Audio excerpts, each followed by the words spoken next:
আসি পরবর্তী খবরের দিকে। এবার তৃণমূল ছেড়ে বিজেপিতে যোগ দেওয়ার ইচ্ছে প্রকাশ করলেন তৃণমূলের প্রাক্তন মন্ত্রী সৌমেন মহাপাত্র। 4 বারের বিধায়ক ছিলেন তিনি। জানান শুভেন্দু অধিকারীকে কুকথা বলতে পারবেন না এমন বক্তব্যের পরই দল তাকে ব্রাত্য করে দেয়।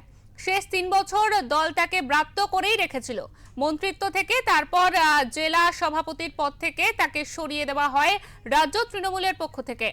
সৌমেন মহাপাত্র বলেন, তৃণমূলের ভাঙন অবশ্যম্ভাবী।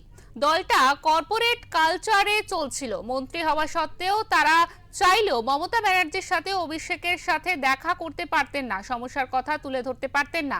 শুভেন্দু অধিকারী বাধ্য হয়ে দল ছেড়েছিলেন।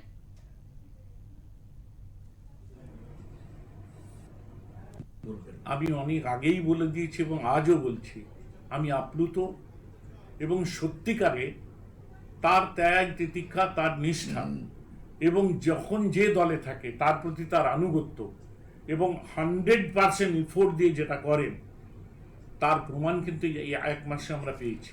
আমরা গর্বিত যে আমাদের এই জেলা 55 বছর পরে, অজয় মুখোপাধ্যায়ের পরে এমন একজনকে মুখ্যমন্ত্রী, তরুণ মুখ্যমন্ত্রী পেয়েছেন যিনি 1 মাসের মধ্যে তার কর্মকাণ্ড দিয়ে প্রকাশ করে দিয়েছেন। এটা একটা বিপ্লব, যুগান্তকারী বিপ্লব। তাই ভালো কাজকে তো অবশ্যই সাধুবাদ জানাতে হয়। আমরা তো একসঙ্গে ওনার সঙ্গে কাজ করেছিলাম।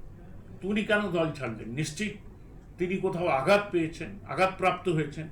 আজকে যেমন আমরা আঘাতপ্রাপ্ত হয়েছি বলেই আজকে আমরা বলতে বাধ্য হচ্ছি যে আমরা এই মুখ্যমন্ত্রী এবং তিনি যে দল থেকে নির্বাচিত হয়েছেন, উন্নয়নের কাজে যদি প্রয়োজন হয়, তাদের প্রয়োজন হয়, তিনি এবং তার দলের, বিজেপি দলের সভাপতি আছেন শ্রমিক বাবু, তারা যদি প্রয়োজন মনে করেন, আমার মতো লোক এবং আমার তো কিছু অনুগামী আছেন, আমরা সবাই এই উন্নয়ন যজ্ঞে তাদের সঙ্গে কাঁধে কাঁধ মিলিয়ে কাজ করার জন্য প্রস্তুত।